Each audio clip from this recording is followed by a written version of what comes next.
Hey, this is Nate the Woodsman with Buck Ventures. You're listening to the Tracks and Tackle Podcast.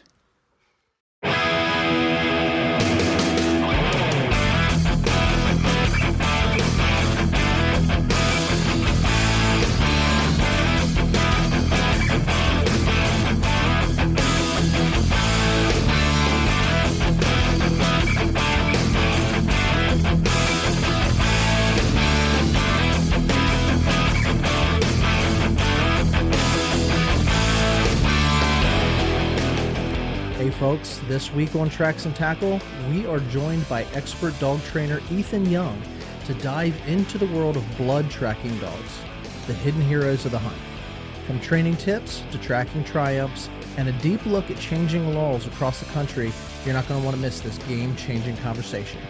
Tune in, let's go.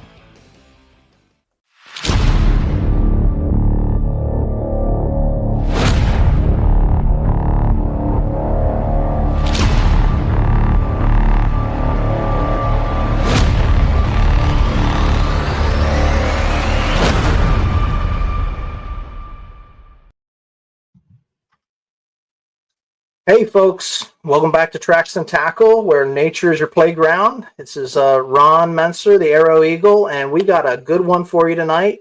With us tonight on the phone, we got Mr. Ethan Young, who is the owner of Hunt Dog.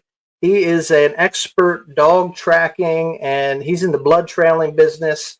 And you got guys like us that like to bow hunt, and you don't always get that great hit.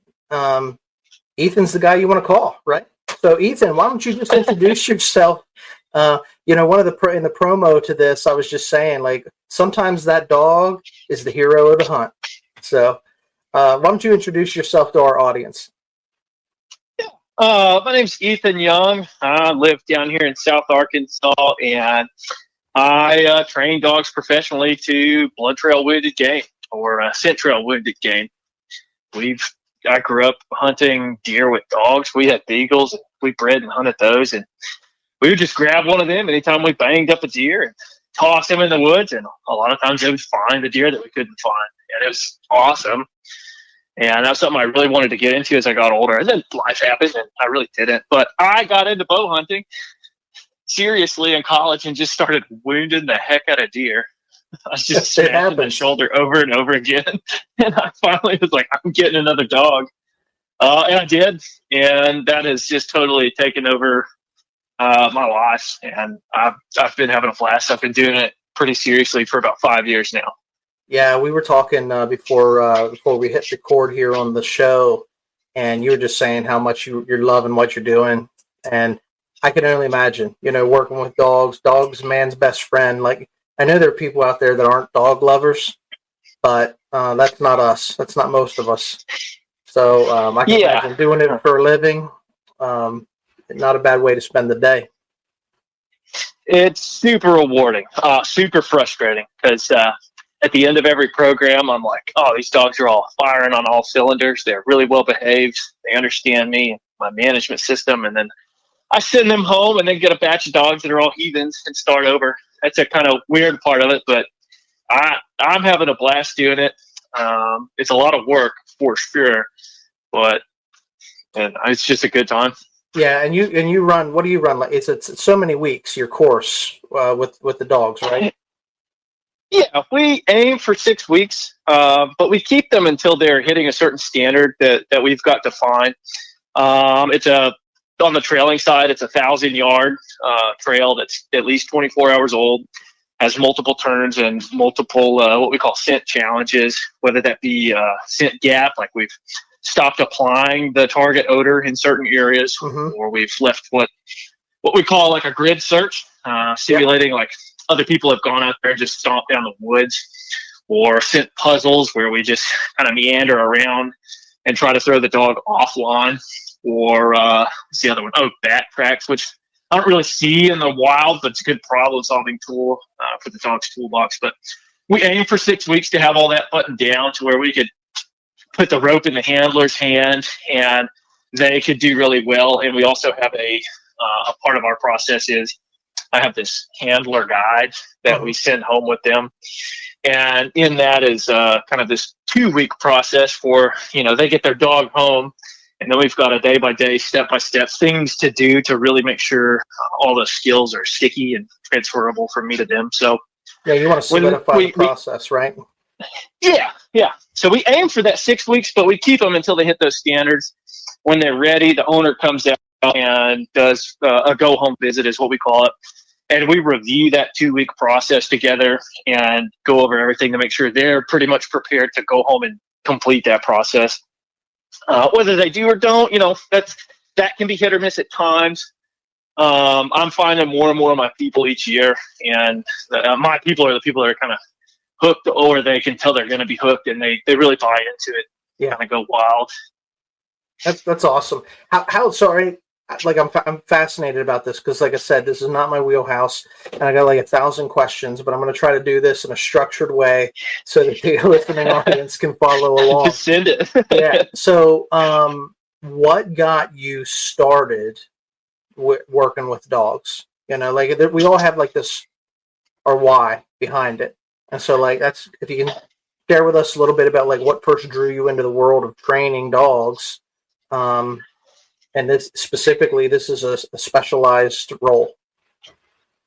Yeah, I guess I'll kind of tell you a sequence of events. I mean, one of those things that really got me into it was obviously the dogs we had around our place. I mean, there was times where we had 30 to 70 beagles at our house, and we would take them hunting. And I remember a very key moment of getting to go with the guy that kind of started the race. He would take the dogs out in the woods and just kind of, get them to start bumping up deer and all that stuff. And I got to go with him, watched him jump up a buck, and I was like, that's amazing. And I wanted to do that forever after that. Got into the trailing side of it. I thought that was super fascinating, and then like begged and pleaded with my dad to get a bloodhound. I was a little kid. He's like, no. He's like, you don't want a bloodhound. And I eventually worked for a gentleman one summer, putting hay on a trailer, and he gave me a red bone pup, and I had crazy intentions of training him and doing blood tracking. Like I'm 14 now, my dad can't tell me I can't do this, and I got him all, started training, and he just like got stolen out of my yard, and it was rough. And then the last thing that probably kind of charted this course, besides being terrible at bow hunting, the last thing was I had one of my best friends growing up. They had a board and groom business, and we were at their house all the time. And it was not uncommon for his mom to like grab us and tell us to grab a leash and take dogs out. Yeah. And she was also the president of the Humane Society. And every so often we'd go over there and volunteer. And you get a wide array of personalities over there. So I don't know, dogs have always minded me pretty well. And I just found it super interesting, and didn't really, as soon as I got out of college and started a career, I didn't really do much, but I was bow hunting along that time, and just started having success getting them in like within range, and then started hitting them and feeling terrible about wounding them. I probably wounded like 4 in a row, and I was like, I guess I can't bow hunt. And shot this good 8-point one time at like 5 yards. I'd scouted, got out in this like heavy rub line. I'm gonna ambush something here. He just came trotting up, and I shot him right in the chest. Terrible decision, but I mean, I was fired up and dumb. But called one of our buddies that also dog hunted in my area. He came out with a blue heeler, and they took a stroll in the woods from everything I could tell. And I was like, I'm getting a dog. And I did it for another 2 years. And then I wounded a doe. And I was like, I'm getting a dog. And then somebody dumped these 2 dogs on our road. That's pretty common out here in the country. People just abandon dogs all the time. Yeah, it's pretty sad. Yeah. Well, we worked for a couple of weeks and trapped him. And I kept one of them and trained him. And have just had a blast doing that. Piling up deer. That's the chaotic sequence of events, I guess. Yeah, well, that's the thing. Like, we all have a story, and each story is unique to ourselves. Like, no one else has your story, And I can thank goodness. I can think of like being a young guy, and I say it all the time on the show. You know, when I was younger, man, I just wanted to go out and shoot deer and, you know, or whatever the game was that we were hunting, you know, I just wanted to kill stuff. And, you know, but there's that feeling when you do hit one that gets away. There's not much worse. You know, I've gone through some stuff in life, you know, and I've been fortunate. Like, I haven't had a bad life, but that's some of the roughest I've ever felt, you know, emotionally, from an emotional point, because yeah, I'm taking that animal's life, but we use that animal, we eat the animal, and I don't want to see it wounded, you know. So anyway, that's part of hunting, and Yep. you know, the dogs come in here, and one of the things that you had talked about was, because we'll get to this later, and I probably should hold this till later, but I know like laws are different in different states on what you can and cannot use dogs for, you know. But you had said about, you know, dogs pushing game, you know, versus dogs tracking game, because I know like some states you can use your dogs to you know, you go out west, you can tree a cougar. Yeah.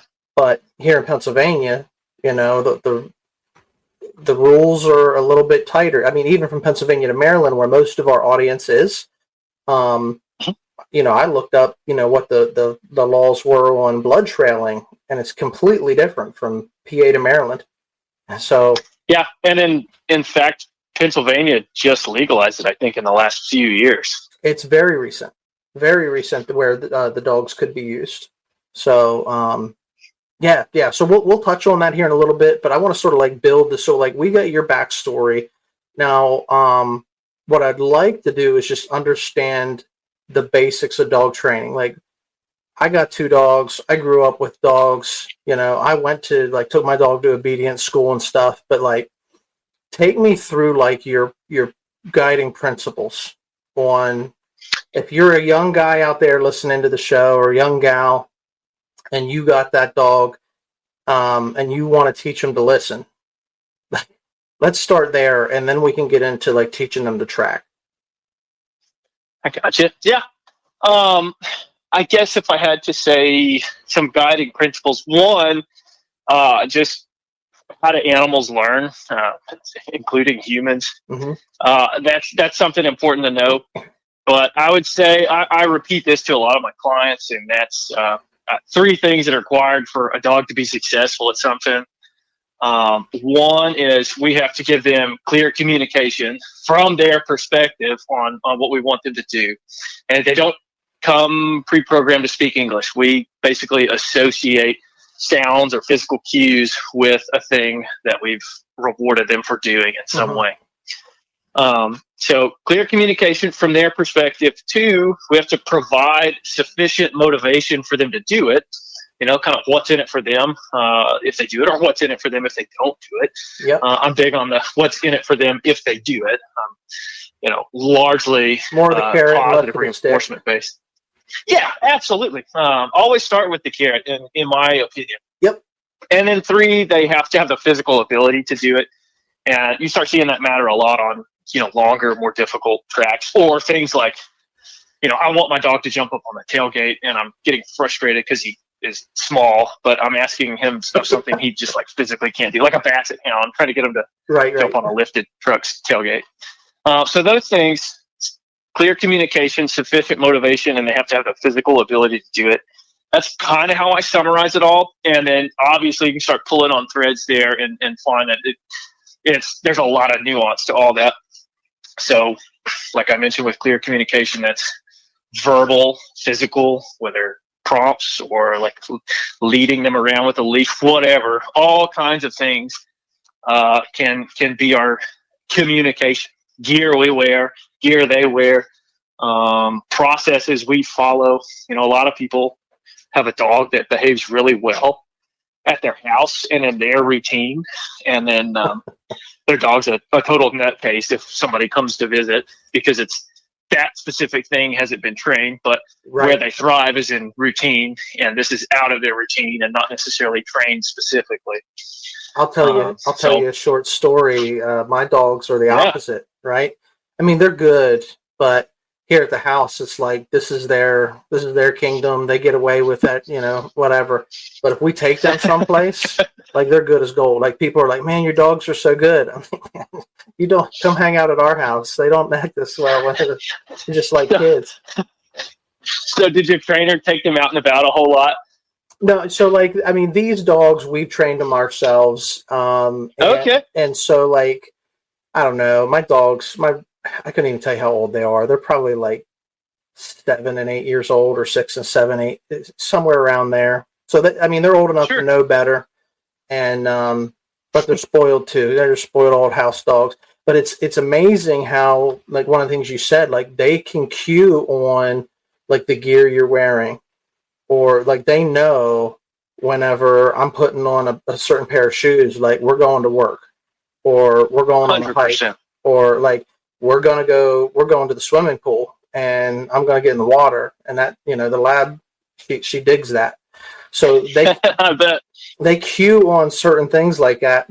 One of the other things you had mentioned was, their physical ability.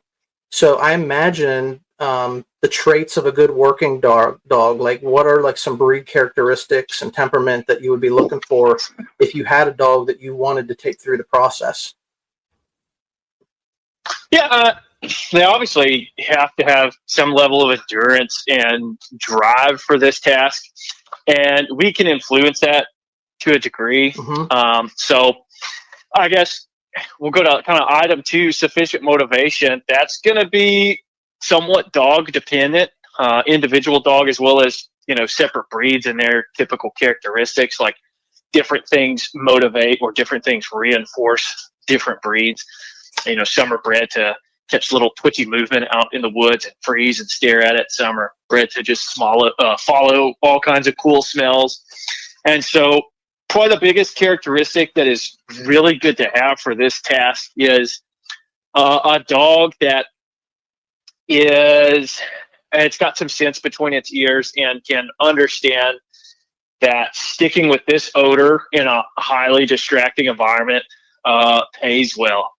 And that boils down to a little bit of that dog, but a lot of how you provide motivation and relative motivation. So, finding a smelly deer leg and working really hard to do that is not as cool as chasing a deer that's running through the woods to some dogs. Right. It's way cooler to some other dogs. So you can influence that to a degree, but breed characteristics a lot of times are also going to have a large role in that.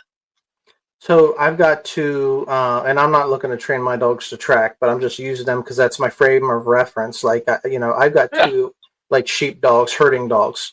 Like, so like they're super intelligent, but they're high energy. And so like something as simple as like one of my dogs really food motivated, right? So if we put their feed down together, like she's gonna eat her food and want to tear into her sister's bowl too. So we got to feed them in separate parts of the kitchen.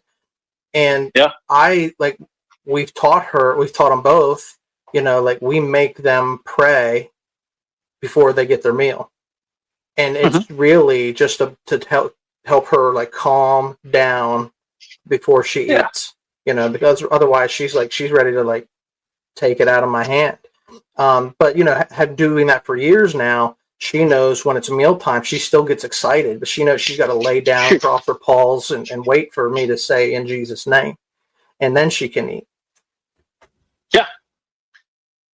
Yeah, and I'm big on doing that same, principle with trailing. I build a pretty strong and repeatable process as one of my tools for communicating to them that we're doing this task, as well as communicating to them, like, here's the standards I'm going to hold you to on that task.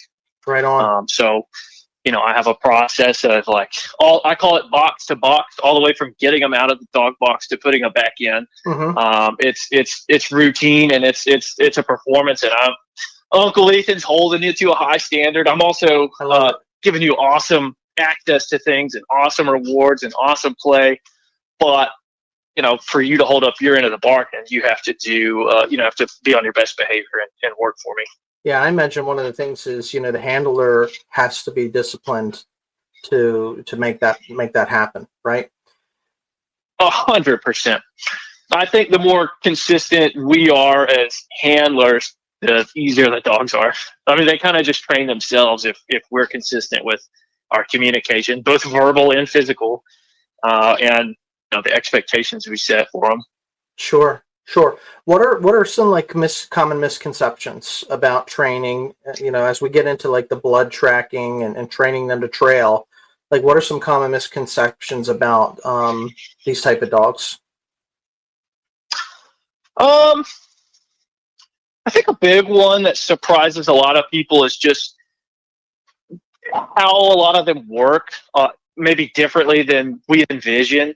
So a lot of folks envision a dog that's just glued to the ground, following the line perfectly. Right on a rope, right? And there are breeds that display that behavior and are kind of hardwired to hunt that way, for sure. Like a lot of the hound breeds very much look like that.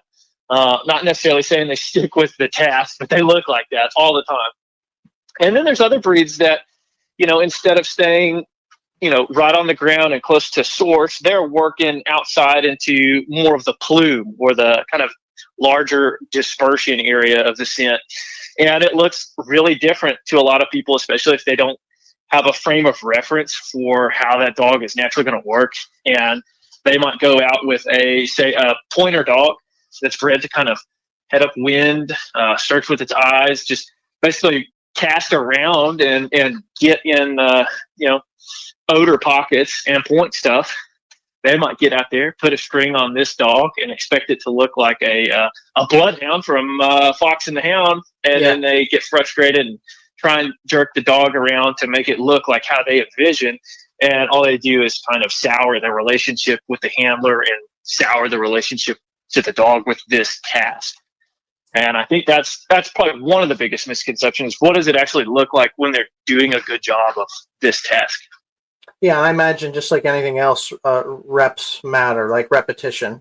Like, so the more the dog does it, the more it understands expectation, the more it understands reward, the more it understands, clear expectation versus unmet expectation. Yep, and that's a double-edged sword. If they're, someone told me one time, dogs learn what we teach them, not necessarily what we intend to teach them. And if your reps have issues, your dog is going to be continually reinforced to have those same issues. For instance, we'll pick like a bloodhound. I'll pick on them for a second, but they're kind of notorious for going on side quests, partially because they're hard to read. Everything they do looks like your ideal picture of a trailing dog. Mm-hmm. Some other dogs are a lot easier to read. And so you might, when you don't know the answers to this test, or you don't know the specific layout of this line or what the deer did, and you're letting your dog disengage from this task and roam around in the woods, and remember, he might be hardwired to get a whole lot of good chemicals in his head by just sniffing a variety of things. So he's going on an adventure. You're just standing behind him with the string, letting it happen. And he's like, this thing ain't so bad. I like trailing. And in your mind, trailing means, hey, stick with this odor until we find a deer. And in his mind, he's like, trailing's cool. Sometimes we find a deer. Sometimes we find raccoons. Sometimes we find dead animals. Sometimes we find turtles. He's just having a big time. Yeah. Yeah. He's just loving life. Oh, that's great. That's a great picture. You paint the visual. Well, what makes blood tracking, like, let's shift into that. Like, what makes it so much different than regular obedience or hunting training?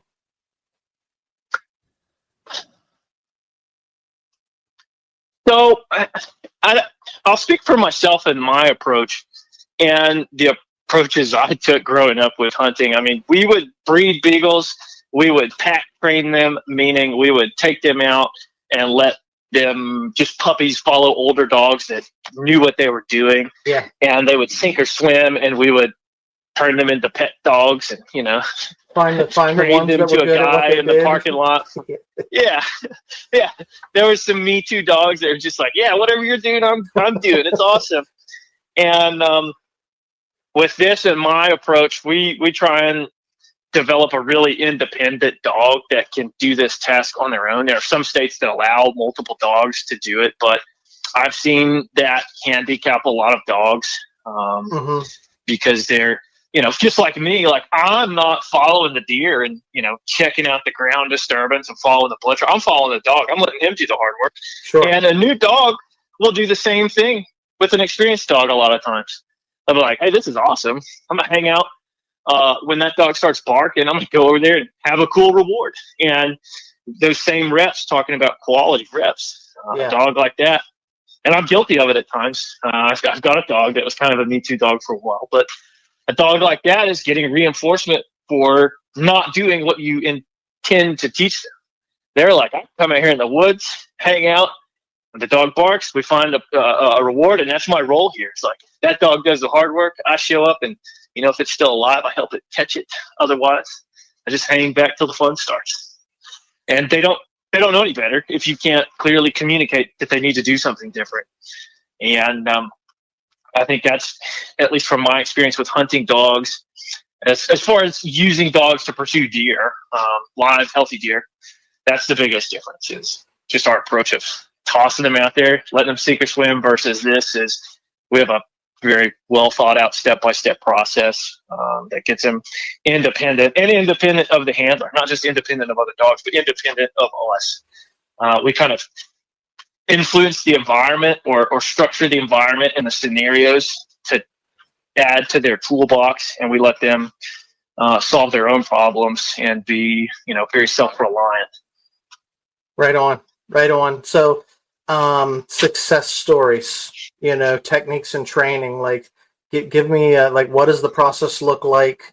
Give us like your how-to, 'cause I know, like you said, you've been doing this for a couple of years, and we touched early on, you got like a 6 to 8 week process. Like, walk us through that.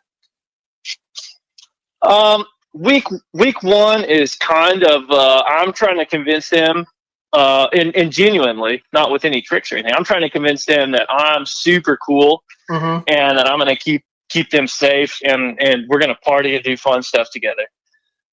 So I make sure we have a good relationship, and then we start introducing, tasks to them, because some dogs perceive pressure differently, and I try and make sure, they show up at my place and they're like, this is new, there's new dogs, it's a new place, there's new environmental allergens, it's crazy. And then I go out there and I'm like, hey, smell this animal that died.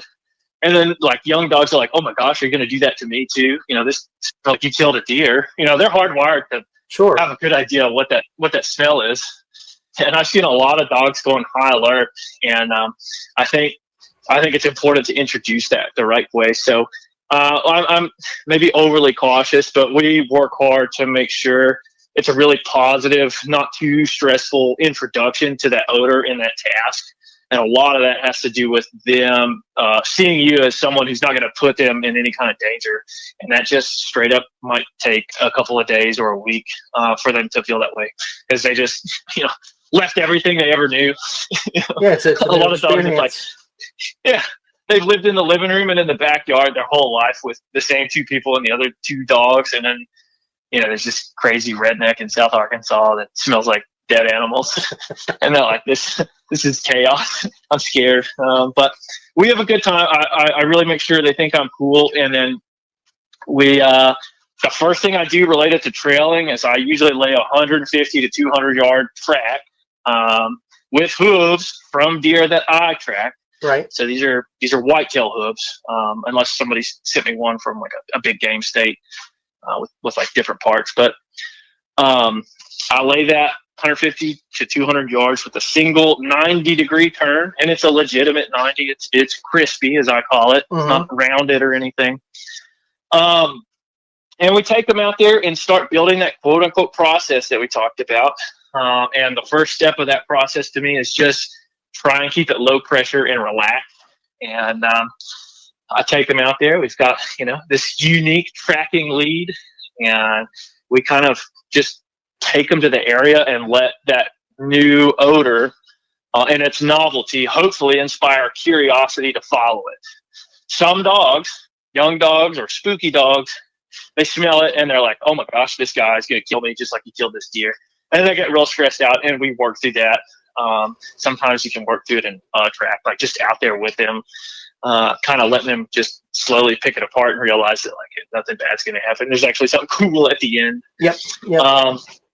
Some dogs, I have a bloodhound out here right now. He gave me rope burn. He started trailing. It was just easing on. You know, when dogs have those like sticky back legs where they don't want to commit fully to what they're checking out, their back legs are way back. Yeah. He was doing that. He went about 100 yards and then just decided, something bad was going to happen. And he just bolted, peeled the rope through my hands, gave me a rope burn. And I just stopped, didn't try and really pressure him to keep going. I tried to be like, well, you can trust me to put this leash on you and walk out of the woods. And he's like, I don't know that I can. So we sat there and hung out for a while and probably spent a whole week just showing him that I'm the whole week was Uncle Ethan's cool and Uncle Ethan's going to not put you in any situation where you're going to get hurt or anything. And I switched odors to start him. I went to beef liver, which you can get at like Walmart for like $4. Right. And just dragged that out in the yard since he had such a bad first experience, it seemed, with the target odor. I laid a little liver drag and he checked it out for a little while and was like, no, you're trying to kill me again. I'm like, no, I'm not. And we leashed him up and just kind of walked around and hung out, kept building that relationship. And just a few days ago, I took him out and he eased all the way to the end of one, gobbled up some liver, and then went back to the beginning and tried it again. Seems like that's kind of like, okay, this isn't so bad. And I'll probably stick with that for a while. But first up, introduce him to trailing. I use that 150, 200-yard track. Make sure they're confident and calm around it and not just on high alert. And we don't overpressure them to get started because I really think the first impression matters a bunch. Yeah. And then that whole first 3 or 4 tracks, we're just going to probably double the length, double the age. And we can usually get in doing 400 to 500-yard tracks on the 3rd or 4th attempts that are, 4 to 8 hours old. And then next week we start working on challenges. So we lay shorter tracks. They might stay in that 150 to 200-yard range, but in the middle of it, we've put some sort of scent challenge. Again, that's either a puzzle, a gap, scent pool, a backtrack, a grid search, those things. And we start trying to create every opportunity we can for independent problem solving. Basically, throw them off and then let them learn to reacquire the trail on their own over and over again. And we just build age and build the size of those challenges, build the complexity of those challenges all the way to the point of like, where we're sending them home and they're well capable of 1,000+ yards, 20, like a whole day old, day and a half, 2 days. Huge challenges, football field size challenges. And that's essentially it on the trailing side. We stick with the hooves. We don't do anything special. I don't even use blood 99% of the time. Okay. I find it messy and irrelevant. Sure. There's a lot of bleeding deer that we don't want to spend our time trailing because it's some sort of flesh wound. True. So it's true. Yeah. We want them to stick with the pheromones that smell or that are signaling that this animal is like severely wounded and gonna die. As well as some of these, you might call a leg shot a superficial wound because on its own, it probably wouldn't cause infection and kill the deer because they're incredibly resilient. But in our area, predators are basically just going to run it down and eat it alive. Yeah. But we do also, ensure they can trail those. But that's basically it. They start to be able to discern healthy deer versus deer that's going to die. And that's what we want them trailing, not necessarily every bloody deer. It sounds to me like, you're really like developing critical thinking skills, for these dogs to be able to, make those decisions and tell. I do my darndest. Yeah. Yeah. I've tested dogs. I'm a member of the American Blood Trackers Association. I have a few roles in that organization, and one of them is I'm a certified judge, and we've tested dogs. And most recently at a Louisiana event, I had a handful of dogs that didn't pass, and there was a common theme among quite a few of them, and that was like when the going got tough, they would turn around and kind of look at their handler a lot of times like, all right, what's the answer to this test problem? Yeah. You know, boss. And so, you know, I kind of call that like a handler dependency, Mm-hmm. and it's seemingly always inadvertently trained. And we do that out of genuinely wanting our dog to succeed. You know, they start to struggle, and we're like, here, because I want you to be successful. I want you to get to the end of the track. Whereas I kind of take the approach, I want you to come away with skills here. I want you to think Uncle Ethan knows when you're farting around, but Uncle Ethan doesn't know the answers to the test. He can only tell, you know, when you're not engaged with the task. Yeah. And, you know, a lot of new dogs will stop and look at me, and I'm just like, I don't know. Well, that's pretty cool that, you know, being a judge and being part of that, because that's a national group, right? Yes. We have testing all over the place, all the way up in your area. We've got some way out west. I think we have judges in California where it's not even legal there yet. If I'm not mistaken, I may be misremembering that, but yeah, we're the American Blood Trackers Association, growing pretty rapidly, testing events all over the place, private and event style tests, and we do seminars as well. Yeah, I think my nephew, he's got I mean, we've talked about this on the show before, but he's got a Labrador. She's probably 2, maybe going on 3 years old. And, Heck yeah. you know, he's wanting to teach her, and he's been working with her and stuff. He's working with her before he started, like, getting guidance. And she does pretty good, you know, for what he's done with her. But he started talking with some folks in that blood tracking organization. And, you know, he got a lot of good advice on that, especially in Pennsylvania where everything's so new, right? So at the end of the day, you know, I always say, like, there's somebody out there that knows more than me. There's somebody that I can learn from, and there's also somebody that I can teach, you know, so it goes both ways. Sure. And having organizations like that is great for advocacies. What I'll do is I'll link to your YouTube. I'll link to your Facebook. Huntdog.org is the website. And certainly if anybody's got any questions or whatever, hit us up, and we'll try to get you in contact with Ethan. Ethan, any final words to the audience that you want to leave a lasting message with this group? Oh man, if you bang up a deer or an elk or whatever game you got, and your state allows it, it's pretty cool to get a tracker to help you, a good qualified one, because a really well-trained dog can, one, give you a good shot at finding it if it is something that is recoverable, and two, it can tell you, you know, a good reliable dog can tell you if it's a superficial wound. And I think that's one of the coolest things that dogs offer is that kind of detection aspect. You know, my dogs, they'll trail forever on something that's going to die or is dead. Mm-hmm. And the ones that are superficial, they've cataloged enough of those odors that they'll check it out, trail maybe anywhere from 60 to 200 yards, and then they're just kind of like coming back and they're like, let's go to the next one. And we get a lot of proof of life pictures via trail cams. Sure. That, you know, they can tell.